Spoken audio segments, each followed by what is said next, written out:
Today, one of the things that as HR is feeling is identifying what is the unique DNA we have. We have so many resources, water resource, mineral resource, we have coal, we have, you say, soil, these are all natural resources. Then we have another resource, that is human resource. Now we can categorize these into two categories. The resources which I have said, mineral resources, natural resources, they cannot think. But human resource can think. Human resource has got emotions.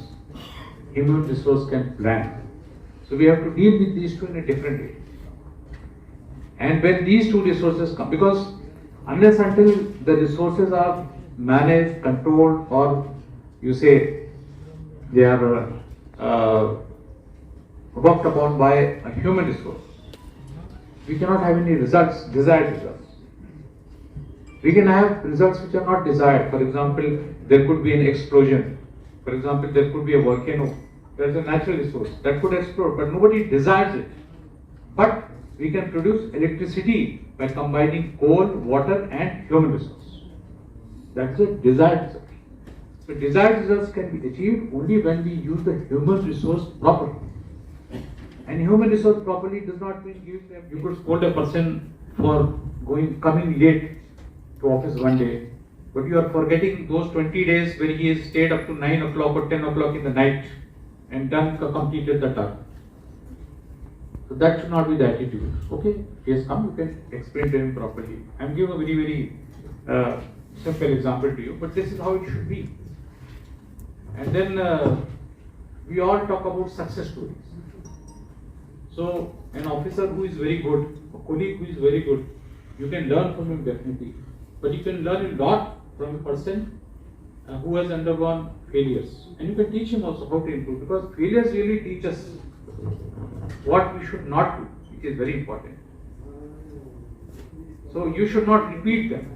You should try to a person who is not able to do very well, you can learn from him why this person is not able to do. What is the reason? Is it his problem or some other external factor? Which is, for example, in my office, nominated companies for their presentations in the last minute that we have asked for, and the way the companies have come across in presenting the information about the best practices of human resource. Right, I wanted to thank all of them and our esteemed guests and the nominated companies. So wish you all the very best.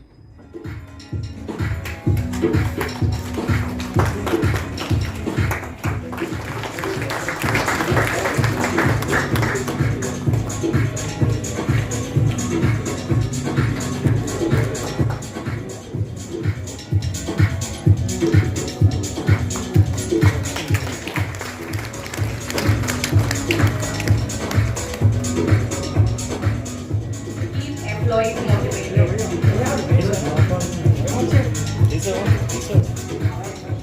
for overall business performance.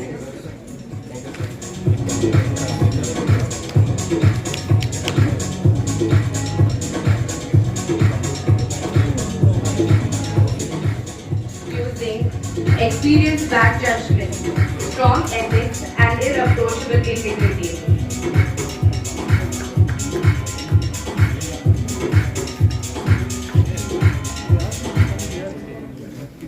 A platform for Wipro to showcase our best HR industry practices, and definitely thank you to TechWip management who believed in us and provided us every opportunity where we can explore and be at par with the market spectrum. I have my entire HR team sitting here. Guys, this award is for all of us.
replicating the same benefit at a lower cost, higher ROI. Right? Second problem that we all face is retaining the talent at the end of the day. You have hired him, but they leave, right? It's like a pipe. People enter, people move out, right? And this is the biggest challenge for any HR organization, any management for that matter, right? Now, if you talk to the people, we think that they leave the Guest job. of honor, Madhusudan Reddy, CEO, ESIIC, and Mr. Sri K. Srivastava. Our supporting partner, Mr. Praveen Agarwal, my colleagues, Mr. Bhaskar Reddy and Meela Jaydev, Mr. Ravi Kumar, Chair of our HR Committee, eminent jury members, all members of HR Committee of 50 CCI, Managing Committee members and past presidents, and our most valued invited guests. It is my privilege to propose vote of thanks and my hearty vote of thanks to our guests and speaker for gracing this occasion. Congratulations to all the winners. Please like, share and subscribe G3 Media.